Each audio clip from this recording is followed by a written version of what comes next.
Hello, and welcome to the Southcoast Artist Index, where artists, performers, and writers, as well as curators, directors, and supporters, anyone with ties to the creative community, drops by to introduce themselves to you. We'll talk about their beginnings, their vision, their passion, and so much more. The Southcoast Artist Index podcast is brought to you in part by Heavenly Spirits, who invites you to celebrate the art of life and creative communities everywhere.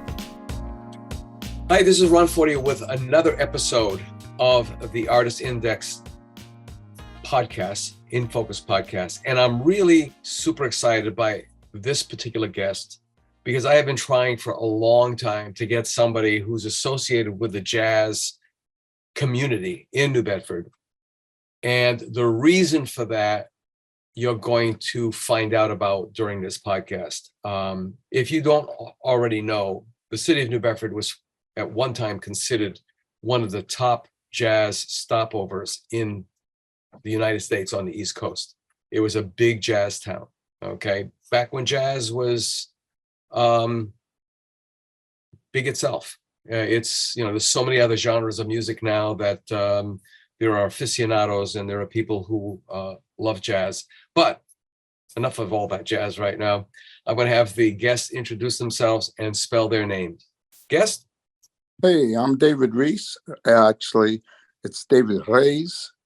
My family's from Cape Verde Island in Portugal, and Americans, we say Reis, but they would correct me. It's Reis.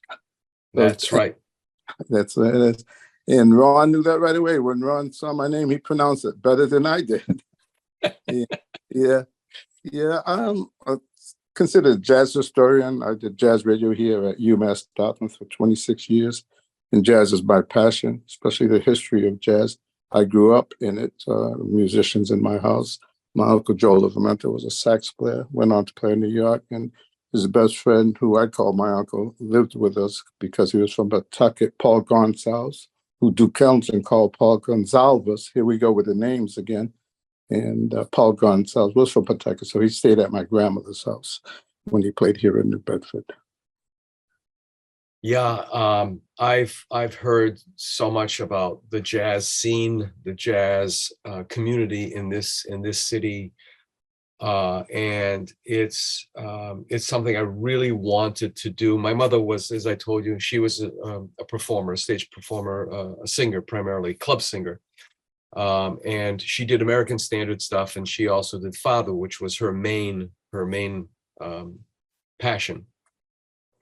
So growing up in that kind of environment, it was multi-ethnic, multiracial, multi-genre, multi-everything. I remember when Carmen Miranda came out, and it was such a big thing. My mother, started, checking the charts for her songs, and I think she actually did one of the standards, the jazz standard, "Come On to My House," Rosemary Clooney's big hit. Yes. And that was what was so great about jazz back then. It was such a mixture of people. We talk about diversity today like it's a brand new thing. Exactly. And then I was watching Respect last night on Prime Video, because my wife is from Detroit, and I never realized that Aretha, for example, never signed with Motown, and she lived a couple of blocks away. Right. But there was that one scene where she's finally going to break out with that 1967 hit, her breakout hit. And they take her to Muscle Shoals recording studio, and they expected to see a bunch of Black musicians when they walked in. And that's an amazing scene. And what's so cool about that scene is it shows not every musician, but it shows musicians far ahead of society as accepting each other because of their craft. Yes. So talk to me about that, because we can't talk about jazz. We can't talk about jazz in New Bedford without talking about the Cape Verdean community. And there's so much more that goes with it. There are gifts and there is baggage. Tell us everything. Blow your brains out. Okay. All right. Well, it's jazz in New Bedford. What happened is jazz in New Bedford, big band. It was big band music at that time in the 40s. They started at Cape Verdean jazz leader. Duke Oliver started an orchestra. He didn't perform any instruments, but he did like Cap Calloway. He wore tails in front of the band and directed the band and danced in the band. It was the Duke Oliver band. But how that started originally, that was like the first generation here in New Bedford. Their parents all came from Cape Verde Islands. And the men, older men from Cape Verde Islands, started Ultramarine Band Club, which is later was known as the Band Club. There was a lot of jazz there, and it became a popular club. But at that time, they didn't have a nightclub there. It was a club they started where they had their meetings, and they started a marching band, the Ultramarine Cape Verdean Marching Band. And then on Saturday afternoons for a nickel, which was a lot at that time, we're talking about early 40s or even earlier, and for 5 cents, a kid could go on Saturdays. They would teach them music, and they would teach them music, but they wouldn't give them an instrument. They would teach them. They called solfege. They call that. And when they could write music down, and the kid could sing it and knew their music, then they'd give them an instrument, and then they'd learn. But they were doing this for their marching band. So as these guys got older, for their own time, they decided to start playing jazz because there was big bands at that time, Duke Ellington, Count Basie. And that's when the Duke Oliver Band started, and Phil Edmund Band. There was a couple of bands in 1942. And then from the big band era, later on, big bands, it wasn't affordable to hire them. And then he started with the little small jazz groups. And that's when New Bedford got famous with a jazz band, jam sessions, they called it. And they'd have different clubs like the Band Club, Cape Verdean Band Club would have it. And there was another club they called the Bomb Shelter because during the Second World War, you had the bomb shelters you would hide in case you got bombed. And this man had this club down in his cellar, so they called it the Bomb Shelter. And all these places would have jam sessions. And the club owner, what was really nice about jam sessions, opposed now, you see a band leader. But a jam session at the time, they'd hire a trio or quartet, and then all the musicians would come in their instruments and they'd sit in. So the club owner would hire 4 guys, but they'd have 10, 12 guys to play. And that's how they created their jazz, learning from each other. It wasn't like you went to Berkeley or anything like that. They were just learning from each other. One tenor player would help another guy, how he did this. And then the thing about jam sessions could be funny at sometimes because guys would come in their horns and they got invited to come up and play. And some were good. You were happy when they walked in. And then some weren't that good, but they didn't want to insult them. But they said, oh, here comes so-and-so with his horn. And he'd go up and play. Yeah. And then you mentioned a couple of things. I would just want to jump in. The Paddock Club, was that one of the venues too? the what? The Paddock Club. I think it's now the pasta place there. It used to be, oh my God, what was the previous name of it? It's in Fairhaven. I think that was the Paddock Club. And I thought that was a jazz venue at one point. Yeah. Yeah, that I can't remember. I know in Fairhaven, they had, actually it was a Christian, there was a club called the Kettle, and actually it was a strip joint, but on Sunday afternoons, they used to have jazz there, jam sessions there. Was the Hangers, which was a strip club as well? Is that the same place with a different name? No, It's a different place. Right when you enter the Christian from New Bedford.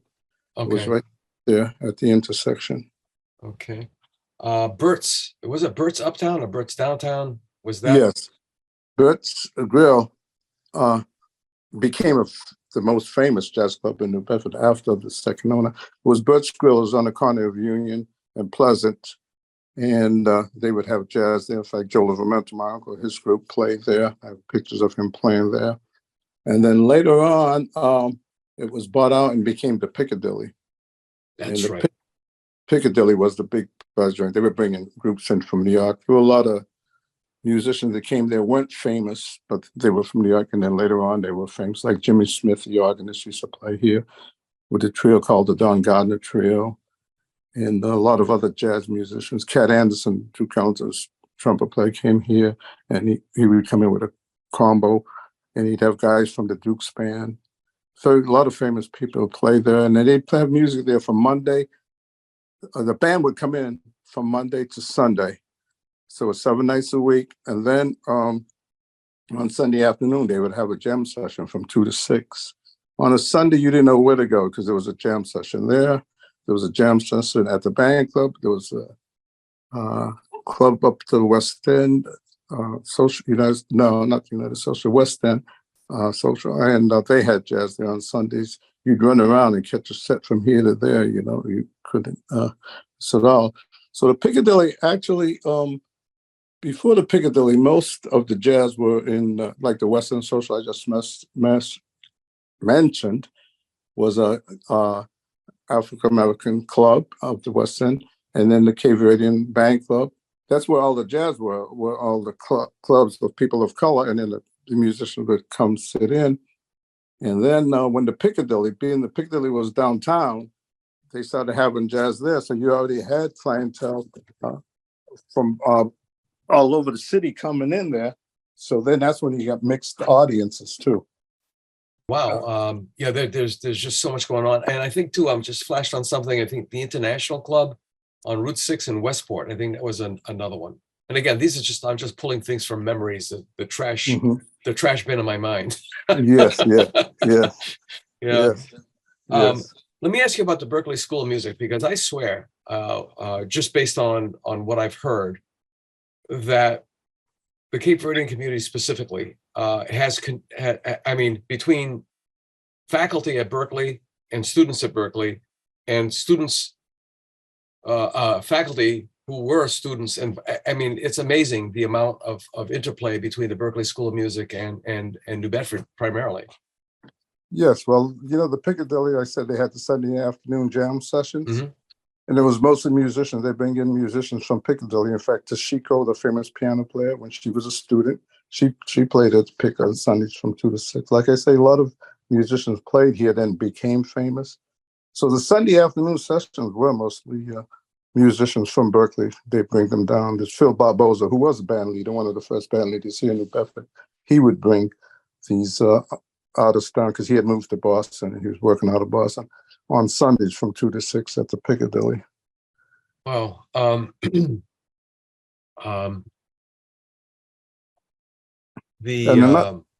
ahead. No, another thing beside the Piccadilly, even before the Piccadilly, when it was the band club and the West End Social, a lot of artists would be playing in Boston they'd be playing for the week in the evenings in Boston, and they'd go up and get them and have them come down and play in the band club on a Sunday afternoon from 2 to 6 and get them back to Boston for their night gig, in time to get that. So the connection with jazz, Boston and New Bedford was very close. Yeah. Any recordings of these sessions? Not that I know of. You figure somebody bring an old Fisher reel-to-reel to the... Yeah. See, I'm talking like back in the 50s. Yeah. And I don't know of any recordings. The musicians probably recorded themselves, and because I know, I don't know of anybody in jazz. There was a Cape Verdean musician. He also played jazz too. And he recorded every session he played in the Cape Verdean bands. He had recordings of all that. But jazz, I don't know. No, he's passed away. No, I don't know. The recordings, he's passed away.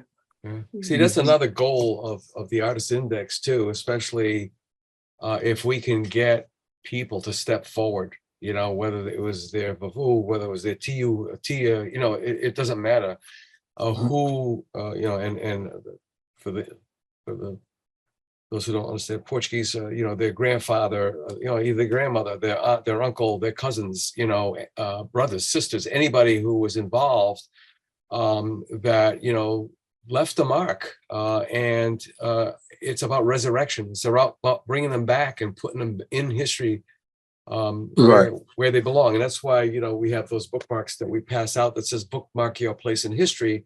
And you're doing that right now by having this podcast, and based on the transcript, they're they'll mine this transcript for some of these things that you said, and get more research. And we really need to have the history, because so much of it has been erased.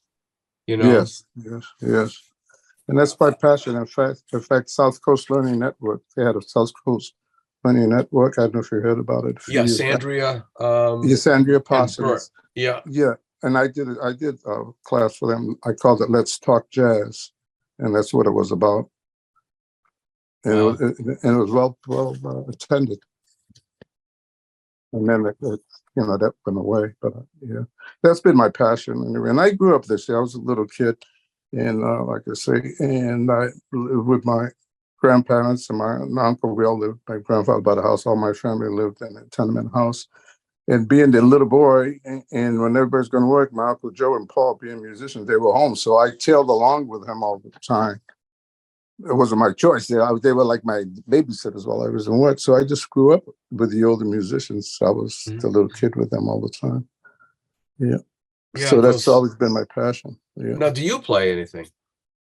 I fool around with a bass in the house.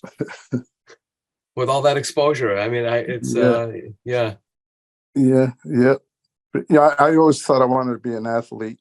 And then I was young when they take me around, and then they played sax in the house every morning. I wake up to hear them playing sax.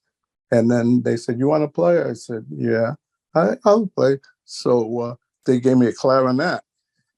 I didn't like the looks of clarinet. I said, "No." They said, "No, you're small. You have to learn on a clarinet.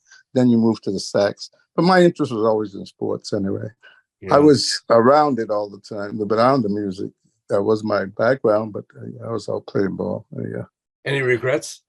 Yeah. Oh, yeah. I really do regret, because I could be playing that forever. Yeah. Can't play ball forever.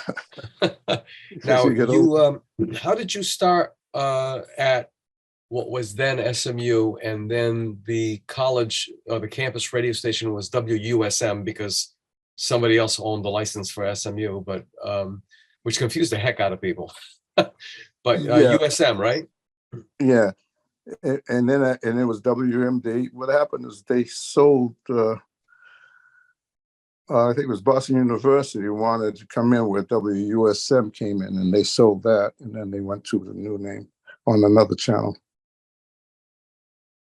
They moved to channel. That's what happened. And then it's the last station we had. They sold that, and that's why we're not there anymore. Sold to NPR.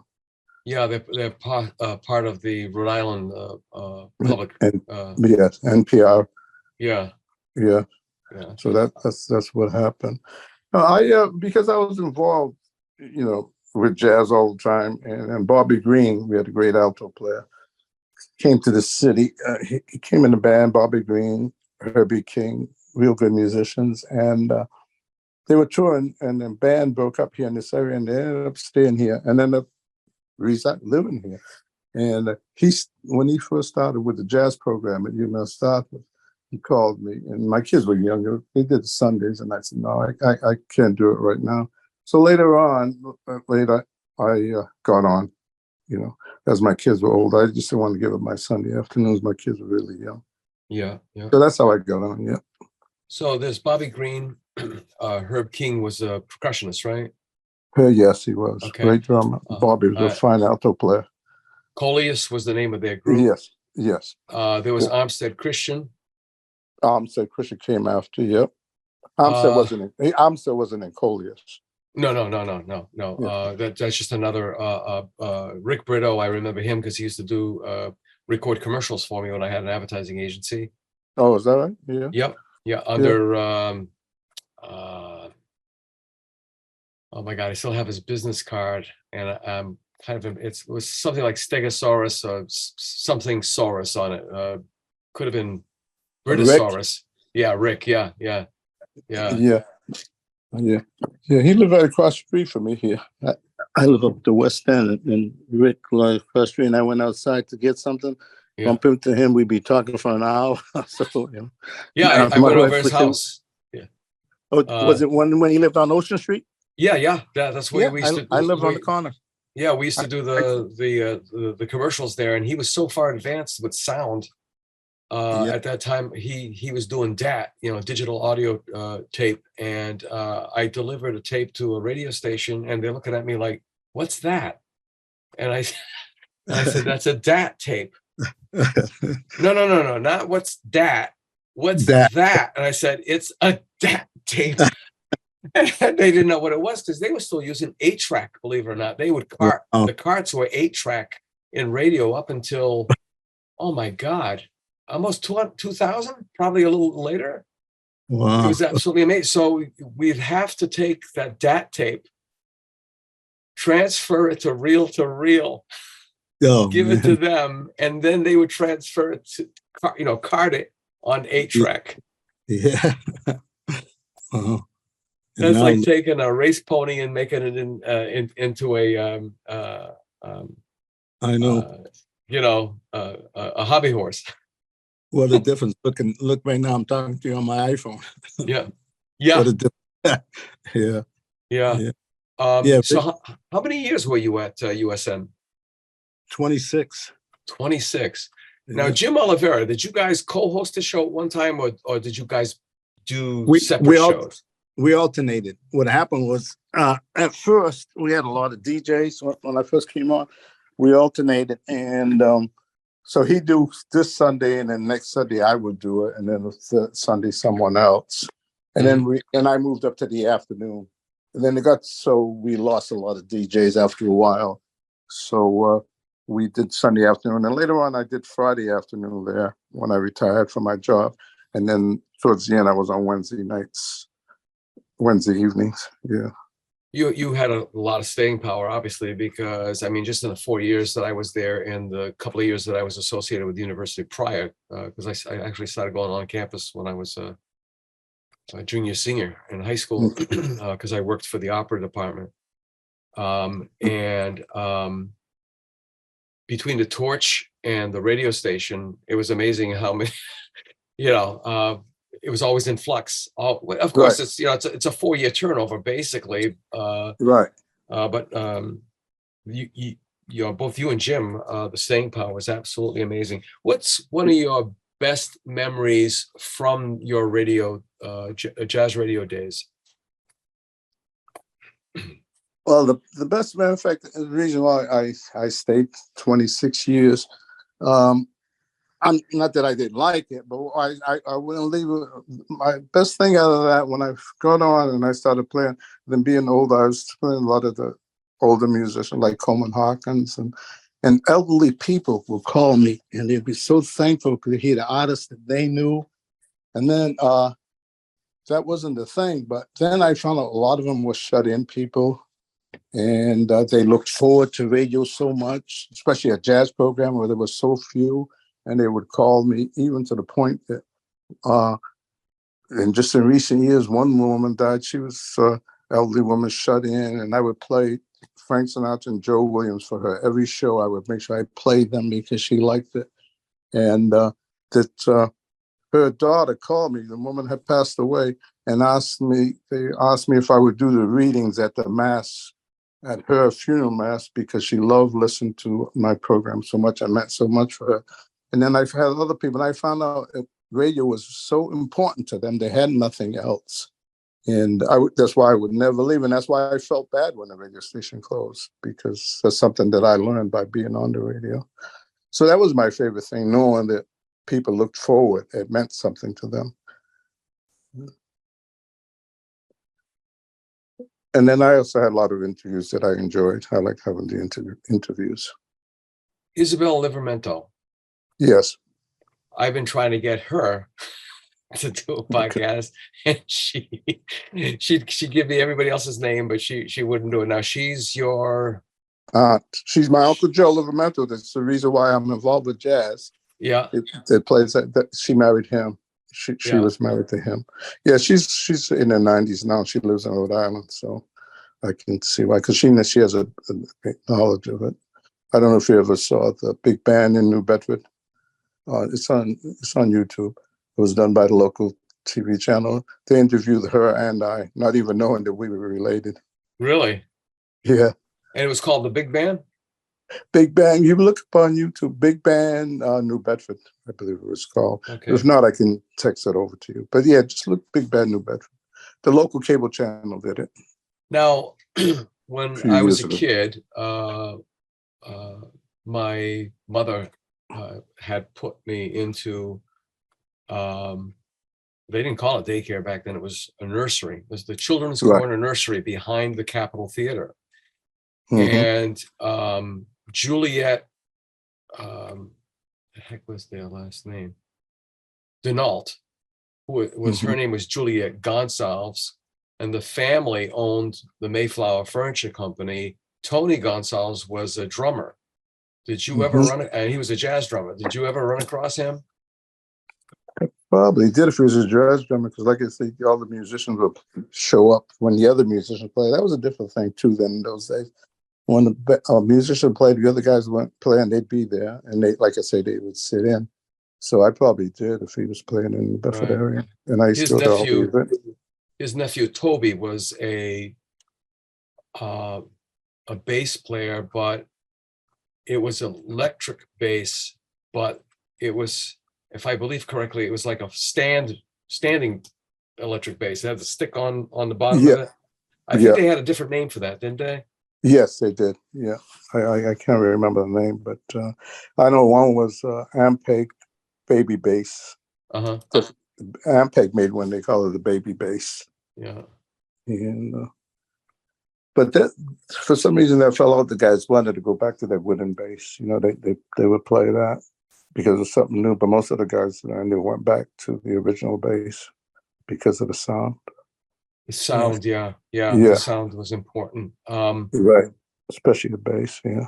Walking bass. Can you it just popped in my head how the whole walking bass line was such a big thing. And it's funny because because of my mom's influence and father, and I'm listening to some of these, traditional way back, and I swear, and I'm not a musicologist by any, I swear I can hear walking bass in those Portuguese bass lines, what they call the viola, Right. which was basically a bass guitar Right. that acoustic that you would have on your knee, Right. Right. Yeah, But I what about remember that. walking bass? What makes that such a Well, the walking thing? bass, that's what bass was in originally. They just walk, boom, boom, every other bar chord. The chords were skipped. That's what the bass was. That's how bass started. Actually, before bass, they did that with the tuba, the old jazz bands in New Orleans. Then they switched to bass. And then later on, Jimmy Blanton was the first one started doing other things on the bass. But that's all they did, how they played the bass originally. They had that No, beat behind the band, and they just walked the bass to keep the beat going. And then Jimmy Blanton started doing other things on the bass and playing melody, and that's what happened. But walking bass was the original bass. now today's music, there's two definite things that are missing, and I've heard people, much more intelligent in music than me, talking that there's a shortage of drummers because all these kids are using drum kits, Right. Mm-hmm. and bass again doesn't exist either. It's all on a keyboard, a bass, and that's taken the roundness out of Exactly. It's true. music. Yeah. And like everything progresses and things change, and like the jazz I knew, and that's why I say, like, the other people that called me on the radio were so happy to hear the jazz that I knew, the original with no electronics and everything, piano, bass, drums. Yeah. And but like everything else, it's just like I say, we're on this iPhone. We didn't have an iPhone, and so newer generations don't know a lot of that stuff. Yeah. Jazz. Is there a resurgence? Are it seems like the kids are all crazy about the Rat Pack, and they don't call it the 50s, they call it mid-century. Is there a resurgence with young musicians? I wish it was, but I don't think so. I volunteered with a high school jazz band, Russ Campoli, and I used to work with them, help them out with the kids, and I used to introduce them when they performed someplace and all that.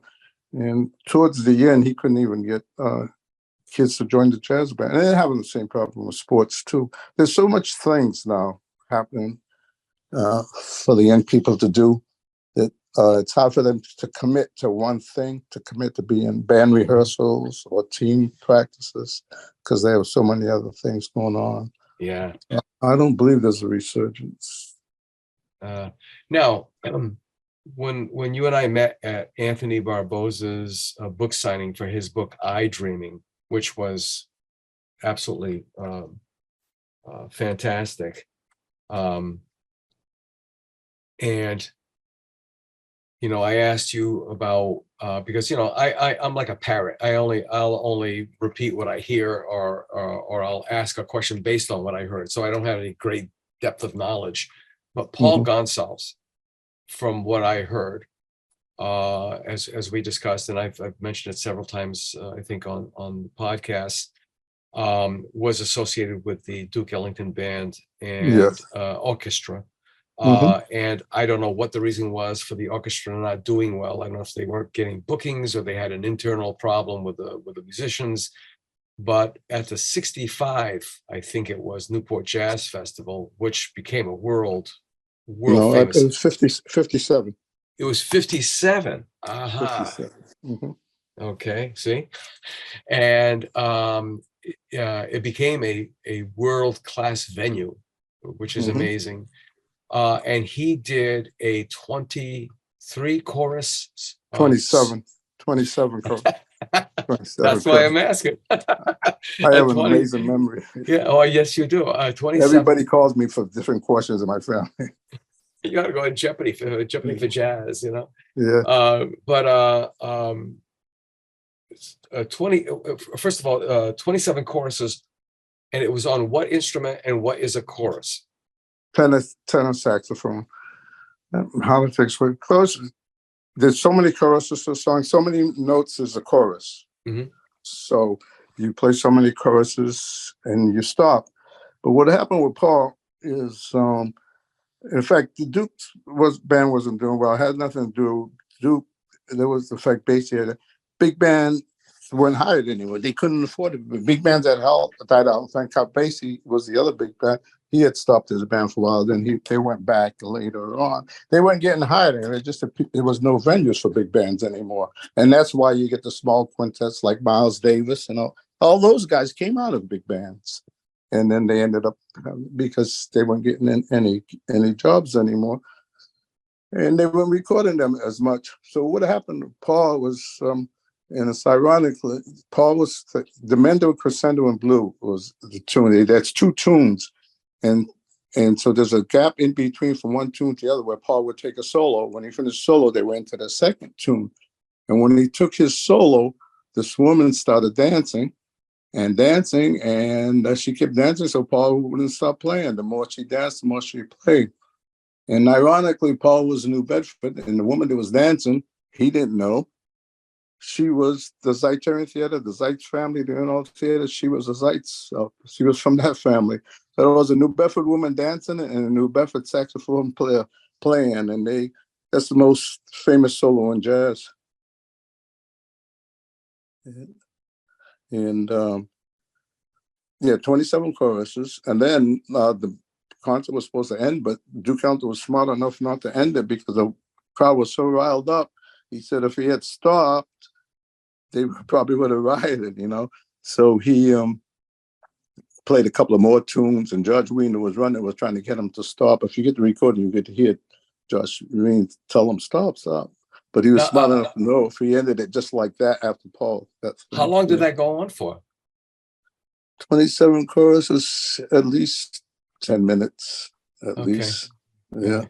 And as far as one of the Zeitzes, I had the pleasure of interviewing Barney Zeitz when I was working for the city of New Bedford for the Office of Historic Preservation, because we were going to put that building, the Zeiterian, on the National Register. Had I only known, because I know the family was quite something else. I mean, they were all over the place. They owned mostly everything. They owned mostly everything downtown. And her brother was a big jazz fan. Because the woman that was dancing. Brother, yeah. She was another thing. She was part of the people that ran the Newport Jazz. Originally, before the Jazz Festival, the wealthy people of Newport asked George Weiner to set up something for them there in Newport. George Weiner was a club owner of Storyville and producer in Boston. And he was a man of jazz. And he was a piano player also, but he got into promoting business. He promoted all the jazz festivals all over the country after Newport. And so then later on, they asked him, no, he did that and it was successful. Then he thought maybe we should, this was a private jazz festival in Newport, maybe we should do this. And that's how it started. He talked to them and did it. And she was one of the families that put on that party that he got the idea from. And she was dancing. They said that's why security wouldn't stop her from dancing, because who she was. And she wouldn't stop dancing, and Paul wouldn't stop playing. And history was made. What a great story. Exactly. I'm so glad I got this chance to have you on this podcast and ask you that. Now, how other jazz musicians, other musicians from this area that went on to national acclaim, international acclaim, who would those people be? There was quite a few. Of course, Paul was playing here. There's Phil Barboza. First he had a band he called it Phil Edmond. Then he went to his real name, Phil Barboza. And Paul was here playing with him, and he's playing in Boston with another band, Sabby Lewis. You know, guys would get a gig just 2 days here with this guy. And Count Basie called for Paul Gonsalves. Somebody recommended he needed a sax player. And then Paul went on, he played with Count Basie for a while. And then he went on, he played with Dizzy Gillespie's orchestra for a short time. And then Duke called for him, and he went to Duke, and he never left Duke's band until he passed away. And he was in that one band. Then my Uncle Joe Livermento was his best buddy. They moved to Boston together. Then they moved to New York together. Joe played with the Jimmy Lunceford Orchestra, Lucky Millinder, Candido, Roy Eldridge, and Machito, the Afro-Cuban Orchestra, and also at the Polo Theater. Then we had a trombone player, Bobby Pring.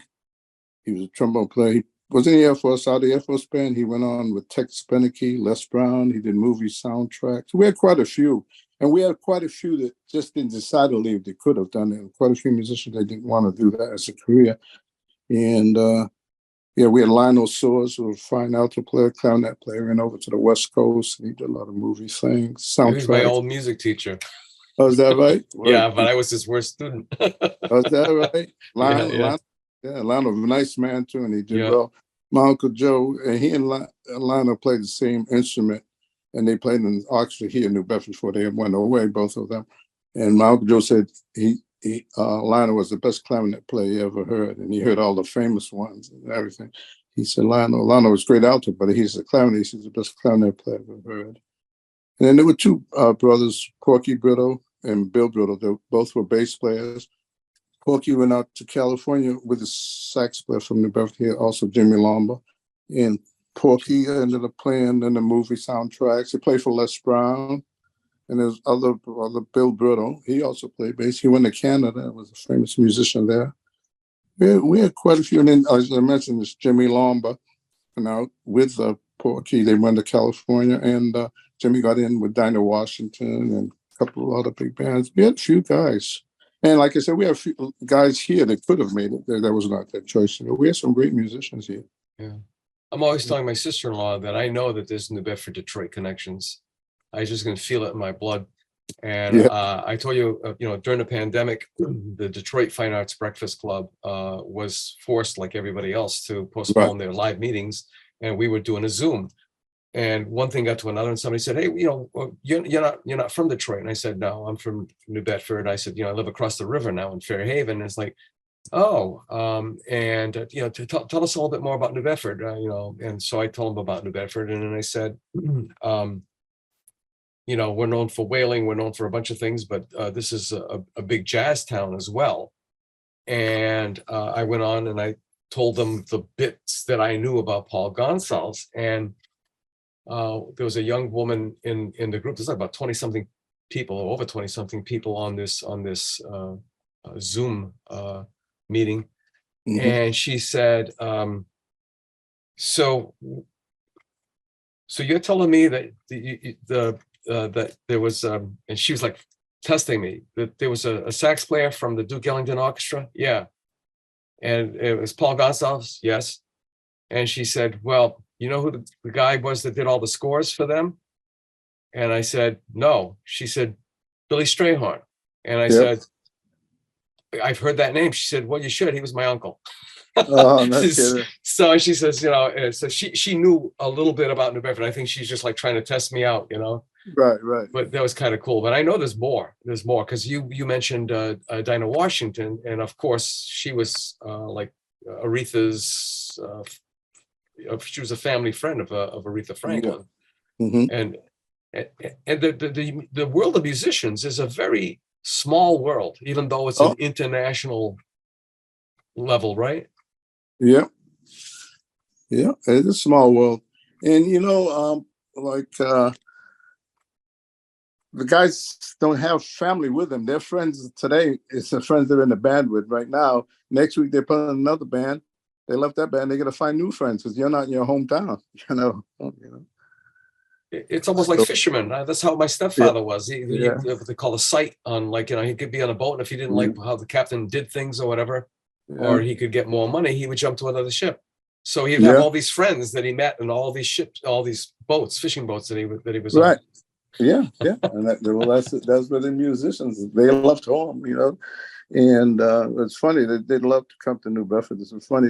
So I grew up in New York as a teenager, hang out with my uncle when they moved to New York, not to go listen to music, just so that because I could go, and hang out. So of course in the evenings I wouldn't be with them, but in the daytime I'd hang around with them. They'd go to the Union Hall and then go across, and all the famous musicians would be hanging around talking and things. And they always wanted to talk about New Bedford, and or I'd be in there, and the guy said, "Where you from? Where you from? Massachusetts, Boston? No, New Bedford. New Bedford." These are the musicians, hanging out in New Bedford. Oh man, I can't wait to get another gig there, or I can't wait to get a gig there. I heard about it, and I said, "Yeah, what?" So, I heard about in the Piccadilly and the other clubs, the beautiful Cape Verdean women, all dressed up sharp. I gotta get down this. So that's what New Bedford was known through. The musicians in New York was known for, and they women did get all dressed up with their hats and everything. And the men too. We all wore suits and ties. Yeah, it's funny because I heard stories that this was a big Liberty town, and a ship would come into Newport, and you figured, okay, you're in Newport, right? How far you got to go? They would jump in a car, or a bus, whatever, and come to New Bedford. It was like, what? Yeah. Well, that's another thing too. We had on those jam sessions, we had a lot of great musicians that were stationed in Newport. Navy guys would come down and sit in on the jam sessions. They would play, guys from the Navy band. Wow. Hey, I'm going to start wrapping this up, but I want to ask you a question. I'm going to put you on a spot, and we're not live, so if you had an opportunity to host a podcast on the Artist Index to just focus on jazz and jazz musicians, would you do it? Yeah, I it's for pay. It's for pay. Yeah, I'd consider that. Grant supported. You have to explain it to me more, when we get time. Sure. But I mean, you are like a vein in a gold mine. You know what I mean? We just got a couple of chips out today. There's got to be so much more. And the sad part is nobody else, hardly anybody else my age, around it. Lived through that time, like as a kid, of course, like I said, because I was with my uncles all the time. Right. And so I would like to leave information around, because I don't know of anybody my age that, from that time, that's still around. Right. And all the musicians are gone. Of course, they were older than me. Yeah. And before go ahead. Before we wrap up, one of your best memories ever, I mean, from your childhood, or I'm sure you got a lot of them, but there's got to be one that really comes back to you every so often and just makes you feel warm and fuzzy all over. To do with jazz? Yeah, it has to do with jazz, yeah. Or living in the city, as with musicians or whatever. There's so many. I know. Who's the most famous jazz musician you've ever met that you remember them fondly, not because of their craft, but because, damn, they were just a nice person too? Oh, geez. Trying to think. I met so many, and to me, they were all nice. I can't think of anybody special offhand. Yeah. You'll remember when we sign off. Yeah, that's what's going to happen. I remember everything but names.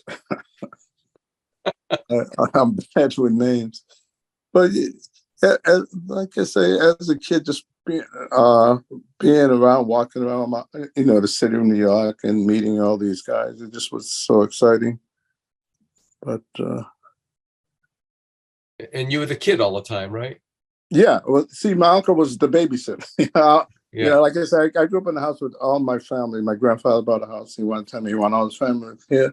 So I was the first grandchild. In fact, my uncle called me. They called me the baby brother. I was the only kid, and so being they were musicians, he and Paul, they were around during the day, so they would be the ones that would be taking care of me. And then as I grew old, I just hung out with him until he passed away. And he was also my godfather. But Yeah. yeah. All right. Well, I'm going to ask you another question then. If there's one thing you could bring back from those days that you think would be not only entertaining but profitable, what would that be? To be back, if we could have these little jam. Well, there's not enough bands anymore, but they used to have a lot of little sets where 2 or 3 bands would play, like say or we had the State Armory in big buildings and have festivals like that. And so you got different genres of jazz, because the word jazz covers so much music, and then they have different guys sitting with each other. I just wish we'd have the old jam sessions like they had before, where the musicians had the camaraderie, help each other when we're short. This is how I do it on the sax and things like that, other than just going out and see somebody play, put the instruments away and gone. It was like a little society. And Yeah. now it's just a show. That's what I wish it could come back to that. Wow. Yeah. Yeah, but Yeah, I don't think there it was did. so this is a good example of there was some good old days in the good old days. I mean, it wasn't always great, and there was always No. other issues, but there were good times. There were Yeah. good times, fond memories. And there's another issue that hurts me, and I don't know if I should say that, is I go to all the jazz things, and I go to things, and I go with my white friends. My friends are white. I go, and the band is all white, and I'm the only person of color in the thing. And I wish that I'd see my people come back to jazz. And that's why, if you notice, there's hardly any young jazz musicians of color. That is kind of That bizarre in a really way. bothers me. Yeah, Yeah. I can't blame you. Sit around. I don't say Yeah. it, but I sit around. I look around, and I say I'm the only. And when I was younger and I played basketball, it was just the opposite. I played a lot of sports. It was just the opposite. And some of my basketball players would ask me, "Can I go with you to your club so I can listen to your jazz?" And here I am. I'm those guys now. Yeah, that's an interesting thing. That really that bothers me. Yeah. And do you prefer David or Dave? It doesn't matter. Doesn't matter. Dave. Yeah. When I was on the program, it was Dave Reis. Okay. Yeah. Well, Dave, thank you so much. We're definitely going to come back. We're definitely at some point going to have to meet for coffee or something stronger. And talk about the possibility to write you into a grant, because man, I just do not want. I mean, again, I told you I like listening to jazz, but I can't tell you really one musician from another. I've never. Right.